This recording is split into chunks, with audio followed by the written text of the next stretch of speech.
화성 연쇄살인 8차 사건은 이춘재의 자백 이후 새 국면을 맞았습니다. 20년간 옥살이를 한 윤 씨는 현재 재심을 준비 중인데요. 재심 청구를 돕고 있는 박준영 변호사를 연결해서 어떻게 진행 중인지 한번 들어보도록 하겠습니다. 변호사님 나와 계십니까? 네, 안녕하세요. 예, 안녕하십니까? 예, 예. 자, 변호사님께서는 이춘재가 화성 연쇄살인 8차 사건의 범인이고 윤 씨는 억울한 옥살이를 했다. 지금 이렇게 생각하시는 거죠? 예, 100% 확신합니다. 100% 확신한다. 네, 그런 근거는 어디서 나올까요? 이춘재 자백이 의미 있다라고 보도되고 있는데요. 예, 그 의미 있다라는 것은 범인만이 알 수 있는 비밀의 폭로를 했다라는 건데, 예. 그 비밀의 폭로의 내용을 일부 제가 알고 있습니다. 아, 그렇습니까? 예, 예, 그 자백 내용을 사람들이 들으면 물증이 없다 하더라도 예, 이 자백만으로도 범인으로 볼 수밖에 없다. 예. 그런 생각을 모든 사람들이 할 예. 겁니다. 아마. 그럼 뭐 이춘재만이 알고 있을 그런 내용인 거네요. 그렇습니다. 예. 그게 피해자의 시신은 참 많은 사실을 말해줍니다. 예, 근데 그 피해자의 시신에 부합하는 자백을 이춘재가 하고 있는 거죠. 실제 범인이 아니면 알 수 없는 그런 내용을 이춘재가 알고 있다 이 말씀인 것 같네요. 맞습니다. 예. 근데 당시 지금 경찰들 윤 씨를 체포했던 경찰들 이야기 들어보면 무슨 뭐 고문이나 가혹행위는 전혀 없었다 지금 이런 주장을 하고 있거든요. 근데 지금 말이 안 됩니다. 예, 윤 씨는 그 당시에 고문이라든가 이런 강제 수사 때 문제점이 있었다고 주장하는 거죠. 예, 맞습니다. 다리 장애가 있는데 예. 앉았다 일어섰다 쪼그려 뛰기를 시키고 또 가장 큰 그 고문은 잠을 재우지 않았습니다. 3일 동안. 예, 비몽사몽간에 조서를 작성하고 거기에 서명 날인하게끔 하고 그런 어떤 말도 안 되는 수사를 했습니다. 예. 뭐 제가 듣기로도 윤 씨는 그 감옥살이 내내 자신의 죄를 인정하지 않았다고 하더라고요. 억울하다는 얘기를 계속했고. 근데 그렇습니다. 예, 지금 재심을 신청했는데 이 절차가 어떻게 됩니까? 재심 절차가? 재심은 아직 신청은 안 했고요. 예. 재심 청구는 저희가 이제 곧 하게 될 것 같습니다. 예, 재심 청구를 수원지방법원에 합니다. 예. 이 사건 무기징역을 선고했던 법원이 수원지방법원이거든요. 예, 거기에 재심을 청구하면은 이 사건 같은 경우에는 재심 개시 결정을 하기 전에 이춘재 등 관련자들을 법정에 불러서 신문을 할 것 같습니다. 증인신문을. 예, 그 신문 절차를 거치고 나서 재심 개시 여부에 대한 결정을 법원에서 하게 될 것 같습니다. 예. 재심 개시 여부 결정을 한 뒤에 이제 재심이 들어가는 거죠. 맞습니다. 예. 그 시간도 오래 걸릴 것 같고 쉽지 않을 것 같은데 어쨌든 변호사님께서는 재심을 통해서 무죄를 받을 것이다 이렇게 확신하고 계시네요. 이 사건 시간 그리 오래 안 걸립니다. 예, 이전의 재심과는 전혀 다른 양상입니다. 왜냐하면 이전의 재심은 이런 경찰과 검찰 수사기관과 대립각을 세우고 있었거든요. 예, 근데 이 사건은 사실상 경찰이 재심 사유를 수집하고 있는 상황입니다. 예, 그리고 또 이 사건에 관심 갖고 있는 여러 언론의 관계자분들이 정말 여기저기 다니면서 관련자들을 만나고 증거를 수집하고 변호인은 실은 별로 그렇게 일을 하지 않고 있어요. 실은요. 예, 예. 저희는 이런 수집된 자료를 잘 정리해가지고 재심 청구하는 이런 일을 하게 될 것 같아요. 예, 알겠습니다. 그 아까 그 이춘재가 자백한 내용 중에 범인 아니면 알 수 없는 내용들이 있다라고 말씀하셨는데 그거는 최근 경찰에 정보 공개 요청하셨던데 그걸 통해서 확인하신 겁니까? 예, 그걸 통해서 이제 미리 생각하고 있었던 부분도 있었고요. 예, 또 그걸 통해서 확신했던 부분도 있고 또 이 사건은 지금 경기지방남부경찰청에서 수사를 하고 있는데 본청이나 이 사건을 정보를 수집할 수 있는 루트가 여러 군데가 있습니다. 예, 내부 경찰을 통해서 들은 내용입니다. 예. 우리가 아까 가혹행위에 대해서 잠깐 이야기했습니다마는 조사 과정에서 자백을 강압했다 이런 얘기. 근데 지금 당시 수사관들이 부인하고 있으니까 이게 증거가 좀 없지 않습니까? 이걸 어떻게 입증하실 수 있을지. 시국 사건 이런 여러 이제 과거의 어떤 잘못된 수사가 문제되는 사건에서도 마찬가지로 경찰들은 부인했습니다. 하지만 다 인정됐습니다. 왜냐하면은 부인 주장이 말이 안 되기 때문에 예, 서로 대립되는 주장이 있다고 해서 확인할 수 없다라는 게 아니라 예, 여러 정황에 비춰봤을 때는 고문을 당했다라는 사람의 진술이 신빙성 있다라고 하면 인정받을 수 있는 겁니다. 예, 예, 이 사건의 경우에는 그런 사안이라고 저는 보고 있습니다. 왜냐하면은 화성 연쇄살인 사건에서 많은 사람들이 말도 안 되는 수사를 받았거든요. 예, 그리고 이 사건 수사 과정만 들여다봐도 철야 조사, 밤을 새워서 조사됐었고요. 그리고 또 채모를 막 그 수많은 사람들의 채모를 정말 마음대로 뽑아갔잖아요. 이런 수사 지금 말이 안 되잖아요. 1심에서는 더 가혹한 수사를 했겠죠. 예, 예. 방금 채모 이야기 하셨는데, 이 화성 8자 사건이 모방 범죄다 결론 낸 것은 그 윤 씨의 채모가 현장에서 나왔다 이거거든요. 그러니까 이게 확실한 증거가 돼버렸는데, 이 이야기는 윤 씨가 지금 어떻게 이야기를 하고 있습니까? 채모가 자기가 그 현장에 가지 않았기 때문에 채모가 나올 수 없는 거고, 예. 당시에 채모에 대한 감정 결과는 두 가지가 있습니다. 예. 하나는 채모의 혈액형이 B형이었다. 현장에서 발견된 채모의 혈액형이 B형이었다. 그리고 방사성 동연서 분석 결과에 의하면은 현장에서 발견된 채모와 윤모 씨의 채모가 일치한다라는 건데, 예. 먼저 가장 중요한 것은 사건 현장은 방이었습니다. 예. 방을 드나드는 사람은 상당히 많을 수밖에 없는 건데, 예. 현장에서 발견된 채모도 피해자의 그 생식기 안에서 발견된 채모와 그냥 방 안 어느 구석에서 발견된 채모는 다를 수밖에 없는 거예요. 예. B형의 근거가 됐던 채모가 어디서 발견됐는지 특정을 할 수가 없어요. 예. 그리고 현장에서 발견된 채모가 몇 개인지도 이렇게 오락가락하는 것 같아요, 지금요. 그리고 방사성 동연소 분석 결과는 범인을 특정할 수 있는 감정 기법이 못 됩니다. 예. 그리고 저희가 이제 여러 전문가들로부터 의견도 듣고 있고 외국 전문가로부터 확인한 바에 의하면은 당시 감정 결과는 말도 안 되는 감정 결과다. 도저히 이런 어떻게 감정이 나왔다는 게 믿어지지 않는다라는 게 지금 공통된 의견이에요. 그럼 증거나 감정이 오염됐다고 판단하신 겁니까? 맞습니다. 예. 그 증거 조작 이야기도 나오던데요. 채모를 뽑아달라 해서 뽑아줬더니 나중에 현장에서 나왔더라 이런 이야기. 그것은 이제 그럴 가능성도 있겠지만 예. 그것은 좀 약간 무리한 추측이라고 생각합니다. 일단, 저도 한때는 예. 그런 의심은 했었는데 그건 그 정도는 아닌 것 같아요. 예. 일단 윤 씨는 그렇게 이야기한 것 같습니다. 윤 씨 입장에서는 그렇게 내 채모를 그렇게 조작했을 수 있겠다고 생각할 수 있죠. 하지만 제가 봤을 때는 그렇게까지 예. 경찰이 조작했다라고 보는 것은 예. 그것은 좀 억측이 예. 아닌가라는 생각 갖고 예. 있습니다. 또 하나요. 지금 윤 씨가 아까 변호사님 말처럼 한쪽 다리가 좀 불편한 상황인데 당시 그렇고 지금도 그렇고. 근데 1심 판결문에 보면 윤 씨가 담을 넘어 집에 들어가 방문을 가로막고 있던 책상을 밟고 다시 방 안으로 침입했다 이렇게 돼 있는데 이 춘재가 자백할 때 대문으로 들어갔다 이렇게 했단 말이죠. 그럼 맞습니다. 초동 수사도 잘못됐지 않느냐 이런 지적을 받을 수 있을 것 같습니다. 사건 현장을 어떻게 출입했는지 굉장히 중요하거든요. 예. 예를 들면 삼내 나라스포 사건이라고 재심 사건이죠. 그 사건도 구조가 똑같습니다. 가짜 범인이 있고 진범이 있고. 예. 근데 가짜 범인은 담을 넘어 들어갔는데 진범은 문이 열려 있어서 들어갔다라고 얘기하고 있습니다. 예.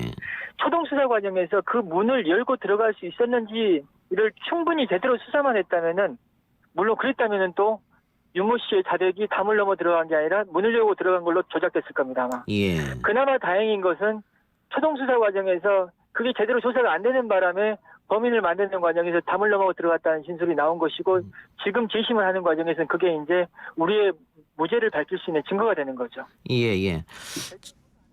자, 윤 씨가 최근 언론과 인터뷰에서 진정성 있게 인정하고 사과하면 받아줄 것이다 이렇게 얘기했던데 아마 당시 8자 사건 검거로 공을 인정받아서 진급한 경찰관들을 향해서 한 말 같습니다.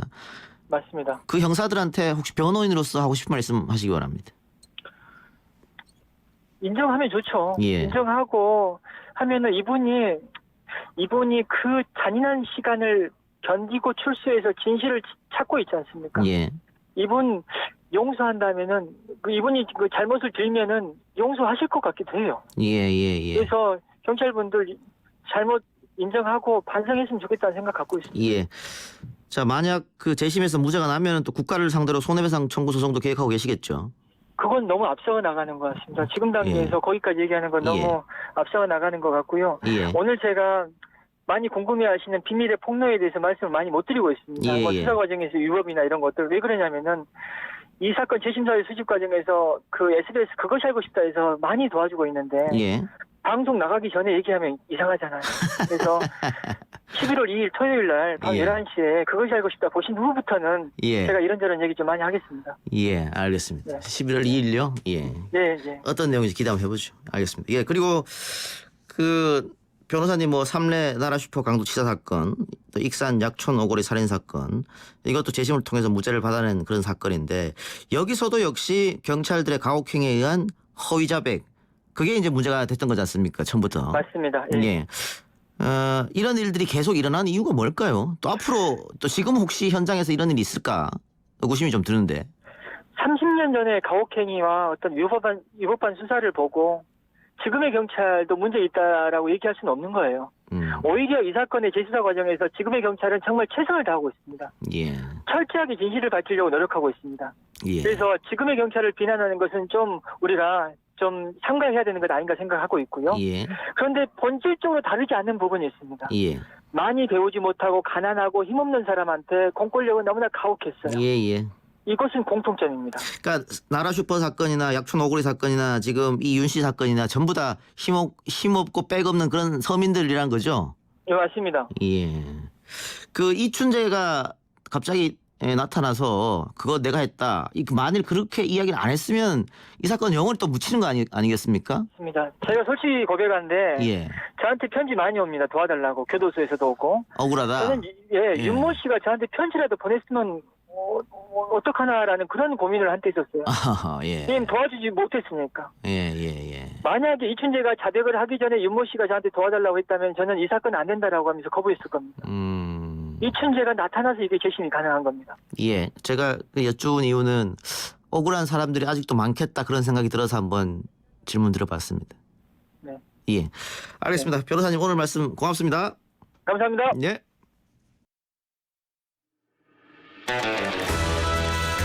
딱딱하고 지루한 뉴스가 소설보다 흥미진진해지는 새로운 경험.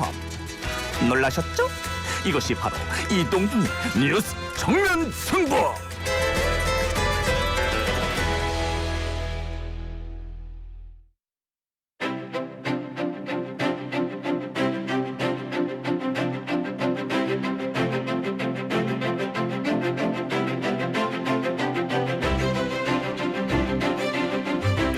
굳이 몰라도 되는 정보들 디테일은 빼고 양으로 승부하는 정치 TMI 코너입니다. 오마이뉴스 박종호 기자 나왔습니다. 어서 오십시오. 네, 안녕하십니까. 이인영 민주당 원내대표의 교섭단체 대표 연설이 오늘 국회에서 있었습니다. 일단 주요 내용 정리해 주시죠. 네. 이인영 원내대표는 공정사회를 위한 4대 개혁을 내세웠는데요. 검찰개혁, 선거제도 개혁, 국회 개혁, 입시 취업 공정성을 제시를 했습니다. 그러니까 특히 공수 설치 문제를 또 강조를 했어요. 예. 과거 이회창 전 한나라당 총재와 새누리당 국회의원들의 공수 설치 추진을 언급하면서 그런데 현재 대한민국에선 오직 자유한국당만이 검찰개혁의 핵심인 공수 설치를 반대한다라고 지적을 했습니다. 예. 그리고 검찰 특권이 해체돼서 검사도 죄를 지을 때 처벌받는 세상이 온다면서 공수 설치를 강조하는 얘기를 계속 했는데요. 한국당 의원들의 야유 반발이 있었습니다. 또 선거제도 관련해서는 거대 정당에 대한 지지는 과대 반영되고 소수 정당에 대한 지지는 과소 반영되고 있다. 그래서 민심 그대로 비례성과 대표성을 강화해서 주권자인 국민의 의지를 더 정확하게 반영하는 방향으로 가야 된다. 또 강조를 했습니다. 또 이 국회의원 불출석을 방지하고 정당의 잦은 보이콧을 막을 벌칙 조항도 만들어야 된다. 이런 국회 개혁 방안도 얘기를 했습니다. 그리고 인사청문회 제도의 전면 혁신도 주장했는데요. 사전 검증에서 도덕성에 대한 2중, 3중으로 철저하게 검증한다면 인권 침해 시비는 현장에 사라질 것이다. 그러니까 비공개 사전 검증 그리고 공개 정책 검증 두 단계로 청문회를 열자라고 강조를 했습니다. 아울러 패스트트랙 충돌과 관련해서는 의원들의 검찰 조사를 촉구하면서 검찰 수사에 응하는 게 또한 국회 특권 폐지의 첫걸음일 수 있다라고 강조를 했습니다. 오늘 현장에 있었습니까, 박 기자? 네, 현장에서 지켜봤죠. 예. 근데 네. 이인영 대표의 교섭단체 연설 중간중간 고성이 오고 갔다고 하는데 네. 어떤 상황에서 고성이 오고 갔습니까? 사실 오늘 본회의가 시작은 좀 화기애애했어요. 왜냐하면 민주당 비례대표 이수혁 의원이 주미대선을 갔잖아요. 그래서 그 비례대표를 승계받은 정은혜 의원이 국회의원 선서를 했습니다. 아, 오늘? 네, 선서한 다음에 뒤를 돌아서 문희상 국회의장한테 악수를 청했는데 문희상 이제 그걸 못 봤어요. 못 봐가지고 두리번거리고 있고 정은혜 의원이 계속 까치발로 막 이게 서면서 악수하려는 그 모습이 국회의원들에게 웃음을 자아냈는데 근데 막상 이인영 대표의 교섭단체 대표 연설 들어가니까 계속해서 한국당 의원들이 고성을 지르더군요. 그러니까 좀 여기 이 자리에서 옮기기 좀 적절치 않은 그런 얘기를 좀 들렸다라고 기자들은 얘기하고 있는데 어쨌든 조국 얘기 예. 조국 어떻게 할 거냐 이런 얘기가 계속 나왔고요. 그리고 뭐 아빠 찬스 조국이 그랬잖아. 조국 아들과 딸부터 바로 잡아라. 뭐 입시 공정성 관련된 얘기. 예. 경제나 살려라. 그리고 뭐 이장우 의원 같은 경우는 손으로 나팔을 만들어 가지고 소리를 질렀는데 이게 이인영 대표의 발언보다 더 크게 들려가지고 이게 좀 인상적이었고요. 그리고 방청석에는 중학생으로 보이는 학생들이 앉아 있었는데 예. 이런 연설을 할 때, 그러니까 민주당 대표가 연설할 때 다른 당 의원이 소리를 지르고 고성을 지르는 모습 어떻게 봤을까? 전 좀 민망하더라고요. 그 국회가 항상 이렇게 으르렁거릴 때 학생들이 견학을 오는 것 같아요. 그냥 딱 맞춰서 참. 적절한 타이밍에 예. 우리나라 정치 현실을 볼 수 있는 그런 자리였던 것 같습니다. 그래요.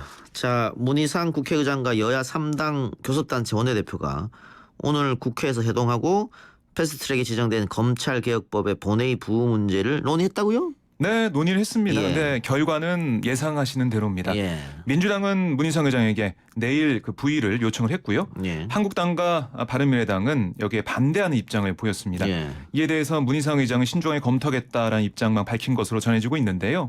이인영 원내대표는 회동 이후에 기자들과 만나가지고 검찰개혁 법안과 관련해서 법제사법위원회의 숙려 기간이 오늘로 종료됐다. 예. 그러니까 내일부터 부의할 수 있다. 이런 말씀을 문희상 의장한테 드렸다. 예. 다만 다른 정당 원내대표들은 다른 의견을 말했다라고 전했고요. 나경원 한국당 원내대표는 내일 부의는 불법임을 명확히 말씀드렸다. 검찰개혁 법안의 하나인 고위공직자 범죄수사처, 그러니까 공수처 설치 법안은 법사위 법안이 아니다. 체계 자구 심사 기간을 반드시 줘야 한다라고 그 얘기했다고 강조를 했습니다. 오신환 바른미래당 원내대표는 내일 부의하는 건, 그러니까 29일 부의는 기본적으로 패스트트랙이 갖는 기본 취지에 맞지 않는다라면서 예. 최초로 헌정 역사에 남기 때문에 신중하게 판단해달라 이렇게 문희상 의장한테 말을 했다고 해요. 예. 실질적으로 자유한국당과 바른미래가 반대하면은 민주당 단독으로 하기는 어렵지 않습니까? 우선은 부의는 할 수 있습니다. 예. 그 부의는 결국 부의하는 게 네. 본회의에서 통과를 목적으로 하는 건데. 그렇습니다. 그러니까 부의를 하게 되면 그 상정을 할지 말지는 문희상 의장한테 달려 있어요. 예, 예. 그러니까 60일 안에 자동도 상정이 되는 그런 프로세스가 거치게 되는데요. 예. 당장 문희상 의장은 상정은 안 할 것 같아요. 예. 근데 제가 뭐 취재를 해보니까 내일 부의할 가능성이 높습니다. 왜냐? 법적으로 쭉 봤을 때 이 검찰 개혁안은 상임위 180일 그리고 법사위 90일 이거 거쳐야 되는데 사실 법안은 패스트트랙 올라간 법안은 근데 이 검찰 개혁안은 상임위가 법사위예요. 예. 그러니까 예. 법사위에서 다 90일까지 다 된 거라고 판단한다는 거죠. 예. 그게 국회에서 판단을 하고 있기 때문에 그걸 국회의장이 그 판단을 저버린다? 그러지 않을 거라고 봅니다. 그러니까 부인은 할 거라고 보는데 상정 문제는 아까 우리 진행자가 말씀하신 예. 대로 좀 다른 문제예요. 예. 예, 바로 안 될 것 같아요. 예. 그래서 저는 11월에 선거법과 함께 결국은 되지 않을까. 네, 그렇죠. 그러면 우리 국민들께서 아마 또 촛불을 들고 거리에서 공소 설치를 예. 외칠 거라 생각합니다. 아니 민주당 입장에서 전략적으로라도 본회의 통과를 하려면은 바른미래당 협조가 필요하기 때문에 네, 11월에 함께하지 않을까 싶은데 알겠습니다. 좀 지켜보고요. 네네. 자, 선거법 개정에 대한 여야 간 협상도 쉽지 않은데 일단 의원 정수가 변수로 떠올랐습니다. 정의당에서 10% 정도는 느리자. 네, 자유한국당은 한 명도 안 된다. 그렇습니다. 예. 뭐 이 심상정 대표가 기자간담회를 통해서 얘기를 했잖아요. 10% 그러니까 30명 정도를 늘려서 330명을 만들어야 된다. 그래야 국민들의 의지가 반영이 된다. 이렇게 얘기를 했어요. 그러니까 국회의원 세비 총액을 동결한 그 전제 위에서 예. 의원 정수를 검토하자. 이게 오래된 논의라고 주장했는데요. 예, 국회의원이 늘어난다고 해서 뭐 그렇습니다. 국민 세금이 더 늘어나는 건 아니고 맞습니다. 전체적으로 나누겠다 이 말이죠. 예, 네. 지금 그대로. 예. 그렇게 나누겠다는 건데요. 뭐 당장 한국당에서 강하게 반발하고 있어요. 예. 오늘 아침 회의에서 심상정 대표가 드디어 밥그릇 본색을 드러냈다. 이렇게 원색적으로 비난을 예. 했고요. 그러니까 의원 정수 확대는 절대 안 된다는 얘기를 한국당 지도부가 하고 있습니다. 황교안 대표가 이렇게 얘기했어요. 의원 세비 총액만 동결하면 추가적인 국민 부담이 전혀 없다는 것인가라고 목소리를 높였고요. 국회의원 한 명에게 들어가는 돈이 세비만이 아니다. 온갖 하드웨어와 소프트웨어가 다 들어가야 된다. 이게 국민 부담이다라고 주장을 했습니다. 그리고 뭐 이렇게도 주장했어요. 정의당이 준 연동형 비례제 얻기 위해서 정의당의 영혼을 팔고 민주당 이중대가 돼서 불의한 조국소에 앞장선 것을 우리는 생생히 기억한다라고도 주장도 했어요. 알겠습니다.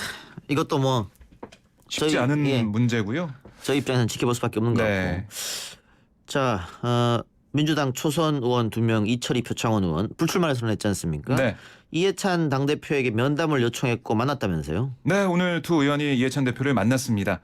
무슨 얘기 나눴는지 많이 궁금해했는데 예. 면담 후에 기자들에게 그 얘기를 해줬어요. 예. 이철희 의원은 이렇게 얘기했습니다.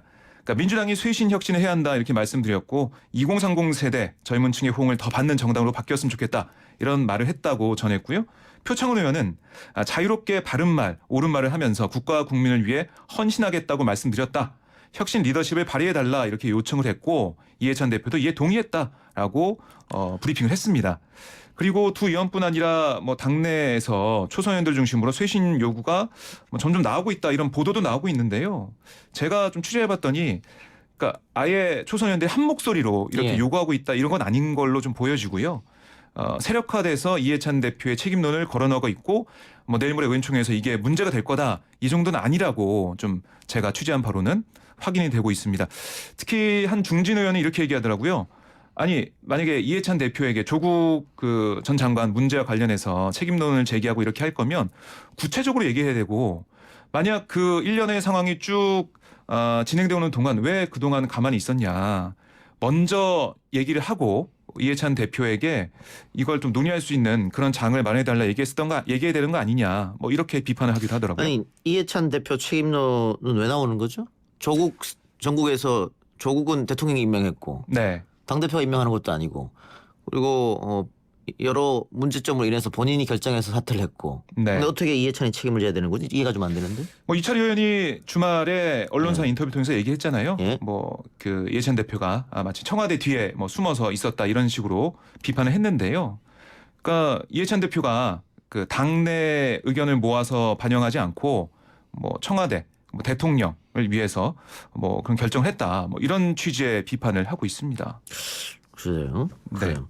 자, 근데 어쨌든 지금 두 사람은 이철희 표창원 두 사람은 뭐 당내에서 총선 역할론 없을 것이다 이렇게 얘기한 것 같은데, 근데 이철희 의원은 청와대에서는 참모로 일할 수 있다 이런 말을 했다고요? 네, 그렇습니다. 그 아까 말씀드린 그 언론사와의 한겨레와의 인터뷰를 통해서 이렇게 얘기했습니다. 앞으로 청와대에서 참모로 일할 수도 있는 건 아닌가라는 질문이 있었는데 예. 여기에 대해서 우리 문재인 대통령이 좋은 대통령, 성공한 대통령이 되는데 제 역할이 필요하다면 할 것이다. 또 다음 대통령 선거에서도 좋은 사람이 대통령 되는데 역할이 있다면 마다하지 않을 것이다라고 이철희 의원이 대답을 했습니다. 그 뭐 한 재선 의원하고도 좀 얘기를 좀 해봤는데 이철희 의원이 계속해서 청와대 쪽으로 가고 싶다 이런 의사는 계속 보였다 이렇게 얘기하더라고요. 그래요. 자, 이낙연 총리가 최장수 총리 기록을 세웠네요. 그렇습니다. 2017년 5월 31일 임기를 시작한 이 총리가 오늘 재임 881일, 그러니까 2년 4개월 27일을 맞으면서 직전 최장수 총리 누군지 기억하시나요? 모르겠습니다. 김황식 전 총리가 880일이었는데 이걸 예. 뛰어넘었습니다. 예. 하루 뛰어넘어서 예. 계속 기록을 이어나가게 예. 됐는데 뭐 이 전반기 그 현 정부의 전반기를 꽉 채워 일한 셈이 됐습니다. 예. 그래서 그 이제 정치 평론하신 분들이나 언론에서는 이낙연 총리가 이제 총선에서 뭔가 역할을 해야 되지 않겠느냐. 네. 그래서 총리를 뭐 조만간 그만둘 것이다 뭐 이런 얘기도 있던데. 사실 한 언론에서는 이번에 일본을 갔다 와서 그만둘 것이다라는 보도가 나왔죠. 예. 그래서 국무총리실에서 그건 오보다라고 확인을 하기도 했는데요. 그런데 아마 12월까지는 뭔가 거치의 변화가 있지 않을까 이렇게 예상을 해볼 수가 있습니다. 한 가지 뭐 단초랄까요? 이런 게 있는데요. 정운현 국무총리 비서실장이 지난 18일 국회에서 열린 정무위원회 국정감사에서 나왔습니다. 여기에 야당 의원들이 이 총리의 거취에 대한 질의를 쏟아냈는데 예. 거기에 대해서 이낙연 국무총리가 올해 12월까지는 사퇴하지 않을 것이다. 12월까지는 일정이 다 차 있다. 이렇게 얘기를 했습니다. 반대로 얘기하면 1월부터는 어떻게 될지 모른다 이 말이네요. 그렇습니다. 예. 그래서 뭐 저희 기자들 사이에서는 12월까지 하고 내려와서 아마 당에서 역할하지 않을까. 내년 총선을 뭐 지휘하는 선대위원장이나 예. 뭐 이런 중요한 역할을 하지 않을까 이렇게 좀 다들 생각하고 있어요. 예. 뭐 벌써부터 호사가들은 비례 앞번호를 받아서 전국을 돌 것이다 뭐 이런 얘기까지 하고 있는 예. 실정이죠. 네. 자유한국당이 해봅시다. 자유한국당이 문재인 대통령을 조롱하는 애니메이션 동영상을 올려서 논란이 되고 있다고 하는데 어떤 영상입니까? 예, 오늘 자유한국당이 국회에서 그 애니메이션 옳은소리 가족이라는 애니메이션 주인공하고 그 동영상을 공개를 했습니다. 예. 근데 이 내용이 민주당 입장에서는 뭐 그 민주당 표현에 따르면 천인 공노할 일이다라고 얘기를 했는데요. 예.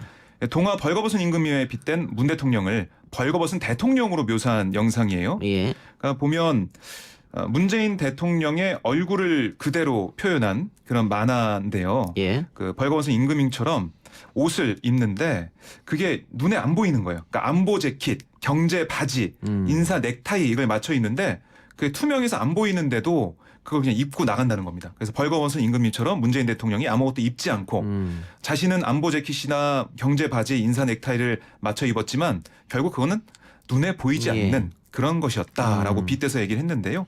특히 인사 넥타이를 설명하면서는 조국 전 법무부 장관 캐릭터가 경찰차 앞에서 수갑을 차고 있는 모습으로 등장합니다. 예. 그래서 문재인 대통령 캐릭터가 이를 보고 안 그래도 멋진 조 장관이 은팔찌를 차니 더 멋있구나 라고 얘기하는 부분이 그 애니메이션에 들어 있습니다.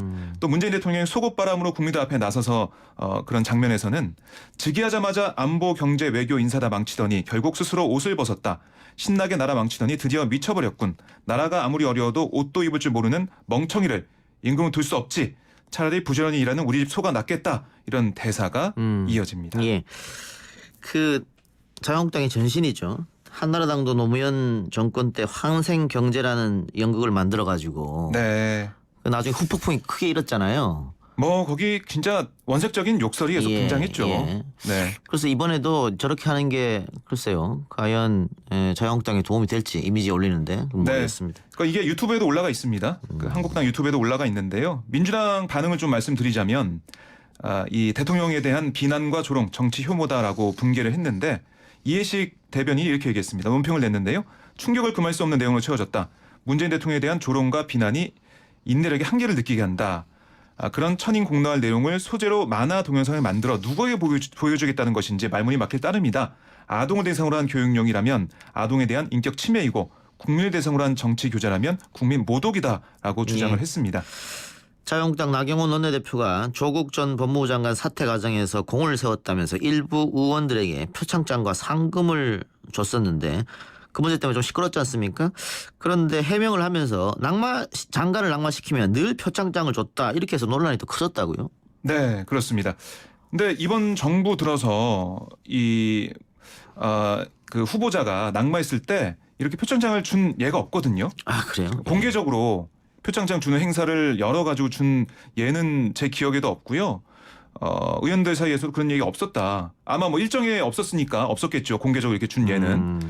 그 낙마시키면 늘 주던 것이다. 민주당 의원들 쪽에서도 아니 이거 정당에서 이렇게 하는 건 없었는데라고 얘기를 하고 있고 뭐 이런 건 있었다고 해요. 뭐 원내대표 차원에서 열심히 한 뭐 인사청문위원들을 불러서 같이 밥을 먹거나 이런 경우 있었는데 예. 표창장을 주고 50만 원 상당의 상품권을 주고 이런 일은 예. 없었다고 합니다. 이인영 원내대표가 계엄 문건 관련 특검을 해야 한다고 주장했는데 이 문건은 지난번 여야가 청문회 하기로 합의했다가 결렬됐고 결국은 안 이루어졌는데 맞습니다. 이번엔 특검을 하자. 야당 입장은 어때요? 야당은 반대하고 있죠. 예. 이건 군사 기밀 유출 혐의가 있고 명예훼손 황교안 대표 명예훼손 예. 혐의가 있다고 지금 검찰에 고소고발한 상황입니다. 예, 예. 그러니까 이게 사실 작년에 여야 3당 인사청문회 열기로 합의를 했었어요. 예. 그때 한국당 원내대표가 김성태 원내대표입니다. 왜 근데 청문회 합의했냐? 이건 좀 초점이 좀 다릅니다. 이 문건이 어떻게 나오게 됐냐? 유출이 됐냐? 여기에 초점을 맞췄어요. 김성태 원내대표는. 그래서 왜 이렇게 유출이 됐는지 그걸 따져보자고 청문회 열자고 했던 거였고요. 반면에 여당에서는 이 내용 가지고 청문회 열자 하는 거였거든요. 근데 어차피 한국당에서 합의를 해줘야 되는 부분이 있기 때문에 이 유출 문제도 같이 따져보자 이렇게 얘기가 된 겁니다. 예. 근데 작년에 흐지부지가 예. 됐고 이게 쭉 넘어온 거고요. 아마 합의가 돼서 특검하기는 쉽지가 않을 예, 것으로 예. 보입니다. 근데 민주당에서 특검을 하자고 하는 이유는 이게 검찰이 조사하다가 지금 일시 중지 상태거든요. 네. 그러니까 기무사령관이 지금 해외 도피 중이고 한국에 돌아오지 않으니까 안 돌아오니까 수사를 할 수 없다. 돌아오면 그때 하겠다. 이렇게 했기 때문에 아마 민주당에서 그럼 특검을 하자라고 한 것 같아요. 그렇습니다. 그러니까 이 민주당 이인영 대표가 오늘 얘기한 게 국방위원회 청문회 특검 등 역사적 단죄를 위해 할 수 있는 모든 노력 다하겠다라고 얘기했거든요. 검찰 수사만 바라보고 있을 수가 없는 거고 검찰만 믿다가는 아무것도 되지 않는다 이런 인식에 깔려 있습니다. 특히 오늘 이 연설 중에 이 얘기를 했는데 이때 한국당 의원들의 야유가 제일 컸습니다. 그렇군요. 이게 자, 남북 문제 이야기해 봅시다. 북한이 우리 측에게 지금 금강산에 있는 시설들 철거해 가라. 네. 그리고 앞으로 문서로 협의하자. 근데 우리가 북한의 시설 철거 문제를 비롯한 금강산 관련 논의를 만나서 얘기하자. 이렇게 맞습니다. 역제안했네요. 네. 실무회담을 제안했는데요. 그 서면 논의가 아니라 만나서 얘기를 해보자라고 조선아시아 태평양 평화위원회와 금강산 국제관광국 앞으로 통지문을 오늘 보냈습니다. 예. 문제는 북한의 반응이겠죠. 예. 이걸 받아들이냐 예. 안 받아들이냐 이게 문제인데요. 지금 전문가들 의견 갈립니다. 예. 받아들일 수 있는데 좀 시간이 걸릴 것이다. 아니면은 받아들이지 않을 것이다. 여러 가지 입장이 나뉘는데 근데 제가 볼 때는 김정은 위원장이 대외적인 이미지가 있지 않습니까? 예. 이걸 논의하는 것조차 거부한다면 향후 다른 뭐 외국 자본이 들어오거나 이럴 때 불안하잖아요. 외국 자본이. 그렇죠. 네, 그래서 김정은 위원장 입장에서는 이거를 뭐 며칠 말미에 두다가 받아들이지 않을까 이게 좀 생각을 해봅니다. 그러니까 외국 자본이 생각했을 때는 아니 북한이라는 나라는 저렇게 다른 나라의 자산이 들어갔는데 강제로 철거해버리네. 네. 약속도 지키지 않네. 원래 2050년까지 약속이 돼 있는데. 그렇습니다. 그럼 우리도 못 들어가 이럴 수 있으니까. 네. 그런 우려가 있기 때문에 시간은 좀 걸리더라도 받아들이겠다. 이게 지금 박정희 기자 생각이죠. 예. 네, 맞습니다. 그런데 그럴 것 같았으면 처음부터 실무협의 하자 그러지 문서로 하자. 왜 그랬을까요? 지금 남북 관계가 좋지 않고요. 북미 대화가 잘 안 풀리고 있어가지고요. 예. 지금 뭐 우리가 북한 축구 대표팀과 예. 경기도 생중계 못하지 않았습니까? 예. 그 교착 관계로 가고 있는 상황에서 내일 만납시다 이렇게 할 수는 없는 거 아닙니까? 예. 그래서 이 절차를 밟아 나가는 게 아닌가 생각이 들고요. 금강산 그 관광하기 위한 그 시설들이 많이 낡았습니다 사실. 예. 그래서 만나서 어떤 예. 부분 다시 만들고 어떻게 리노베이션 하자 이런 얘기가 있을 걸로 좀 예상을 해보고요. 예. 아까 제가 말씀 못 드린 게 있는데 내일 군인권센터에서 이 계엄령 문건 관련해서 새로운 내용을 폭로하겠다. 이렇게 기자회견을 오전에 예정을 해놓고 있습니다. 내일이요? 네. 알겠습니다. 어쨌든 북한이 우리 정부 제안에 응했으면 하는 바람이고 MBC 피수첩 검사 범죄 1부는 방송이 됐고요. 네. 2부가 아직 방송이 안 됐는데 방송 금지 가처분 소송이 제기됐다고 합니다. 맞습니다. 검사 출신 변호사인 소송 청구인이 이 2부가 검사와 금융재벌편이거든요. 이게 방송되면 하루 1억 원씩 배상하라는 내용의 그 방송금지 가처분 소송을 서울 서부지방법원에 제기를 했습니다. 이게 지금 아마 제가 아까까지 봤을 때는 결과가 안 나온 걸로 알고 있는데요. 예. 아마 이 결과에 따라서 오늘 방송을 할 수 있을지 없을지 결정이 될 것으로 보이고요. 이 2부 방송을 앞두고 PD수첩 진행자 한학수 PD가 자신의 SNS에 이렇게 글을 올렸어요. 소송이 들어왔고 최선을 다해 대응 중이다. 법원의 현명한 결정으로 무사히 방송할 수 있기를 바란다라고 얘기를 했습니다. 예. 그러니까 예고편이 어떤 내용이냐면 덮어준 수사로 부를 축적하는 것이고 그리고 죄수를 불러다가 금융조사 그걸 시켰다. 예. 이걸 대신 시켰다. 뭐 이런 내용이 지금 들어가 있는 걸로 알려지고 있습니다. 예. 있을 수 없는 일인데. 네. 어쨌든 이 보도가 나가면 불편할 사람들이 가처분 소송을 낸 것 같고 그런데 우리 법원에서 최근 들어서 이 표현의 자유를 굉장히 폭넓게 인정하는 추세거든요. 네. 그래서 가처분 신청이 아마 제가 봤을 때는 받아들이기 좀 어렵지 않느냐 이런 네. 생각도 드네요. 그렇게 많이들 생각하고 계십니다. 예. 자, 자유한국당이 지난 주말 박정희 전 대통령 40주기 추도식 서울 동작구 국립서울현충원에서 열렸는데 자유한국당 여기 지도부가 참석했는데 야유를 받았다고 해요. 누구로부터 야유를 받은 겁니까? 네, 거기 박근혜 전 대통령 지지자들이 야유를 보냈는데요. 배신자라고 외치면서 야유를 보냈습니다. 사실 한국당 지도부가 오랜만에 참석한 거예요. 2015년 이후 처음으로 이 추도식에 참석을 했는데요. 이 탄핵 무효, 즉각 석방을 외치는 사람들이 황교안 대표와 나경원 대표를 향해서 배신자라고 지적을 하고요. 그러니까 이 얘기죠. 그러니까 황교안 대표가 사실 이 박근혜 전 대통령 지지자들한테 지지를 못 받고 있습니다. 예. 왜냐? 당시 대통령 권한대행이나 뭐 국무총리를 할 때 예. 박근혜 전 대통령을 지켜주지 못했다라는 그런 생각을 하고 있거든요. 배신자라고 외쳤고요. 이 상황을 박근혜 전 대통령의 동생인 박근영 전 유경재단 이사장이 달랜 뒤에야 상황이 진정될 수 있었고요.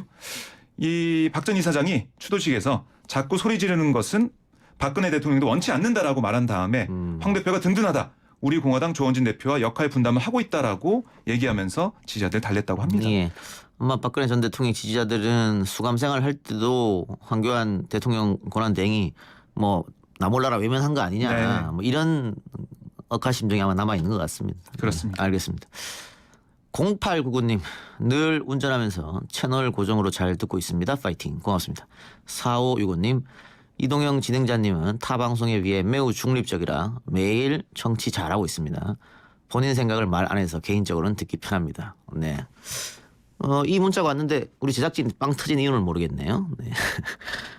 좋은 문자 감사합니다. 박정희 기자 수고했어요. 네, 고맙습니다.